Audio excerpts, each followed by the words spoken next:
Travailleuses, travailleurs. Les décisions des grandes sociétés peuvent avoir des conséquences tragiques sur le sort des salariés ou sur les habitants de toute une région. Et quand cela se produit, les gens qui nous gouvernent font mine de s'attrister mais se déclarent impuissants. Mais pourquoi ne pourrait-on pas changer les lois qui permettent aujourd'hui aux dirigeants capitalistes de faire tout ce qu'ils veulent ? Il faut tout d'abord abolir les lois sur le secret commercial, bancaire et industriel.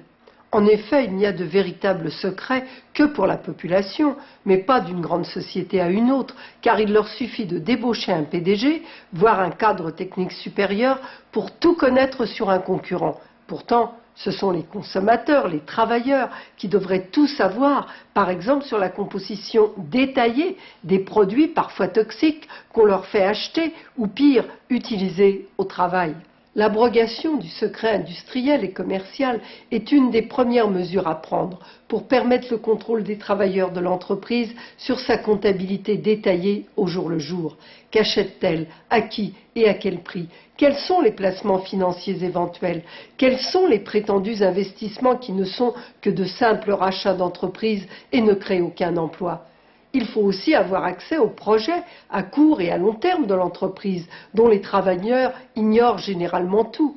Il faut que les salariés puissent dire ce qu'ils savent et ce qu'ils voient, compte tenu de l'importance de certaines entreprises dans l'économie locale ou nationale. Il faut que les consommateurs, la population, aient accès à toutes ces informations. C'est seulement ainsi que l'on pourra vérifier ce qui peut aller à l'État, donc au service public, par le biais d'une augmentation sélective de l'impôt sur les sociétés.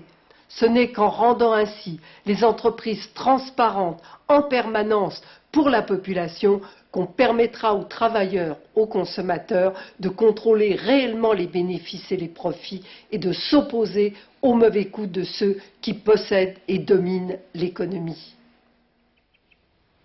Travailleuses, travailleurs, oui, il est possible de créer des centaines de milliers d'emplois utiles et de construire en 3 ans 3 millions de logements HLM modernes et confortables, à condition de prendre l'argent là où il est.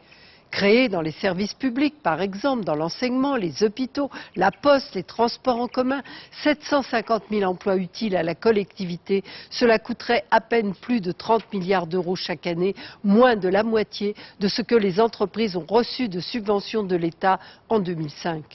Construire 1 million de logements, cela coûterait 100 milliards d'euros par an. Ces 2 postes budgétaires représenteraient globalement 130 milliards d'euros dans l'année. Il s'agit certes d'une somme importante, mais pas quand on la compare aux profits des détenteurs de capitaux et aux avantages fiscaux dont ils profitent. Supprimer toutes les subventions directes et indirectes aux entreprises, cela ferait économiser à l'État, sur la base des chiffres de 2005, 100 milliards d'euros. Rétablir l'impôt sur les bénéfices des sociétés au taux de 50% où il était antérieurement, cela ferait rentrer chaque année 27 milliards d'euros de plus dans les caisses de l'État. Une taxe exceptionnelle de 5% sur les bénéfices des entreprises du CAC 40 pendant 3 ans au titre du logement rapporterait 5 milliards chaque année. L'augmentation des tranches supérieures de l'impôt sur les revenus et la suppression de tous les dégrèvements d'impôts qui ne concernent que les revenus les plus élevés rapporterait 25 milliards d'euros. Au total, l'État pourrait ainsi récupérer près de 160 milliards d'euros de recettes nouvelles, nettement plus que les 130 milliards de dépenses que j'ai envisagées. Ce qui permettrait de financer le déficit de la sécurité sociale, de relever les minima sociaux et d'employer à plein temps tous les vacataires des services publics. Mais aucun des présidentiables ne défend un tel programme, parce qu'ils sont tous plus ou moins ouvertement au service des plus riches. Alors, dimanche prochain, le seul moyen de dire que c'est une telle politique en faveur des classes populaires que vous voulez voir appliquée, c'est de vous servir du bulletin à mon nom.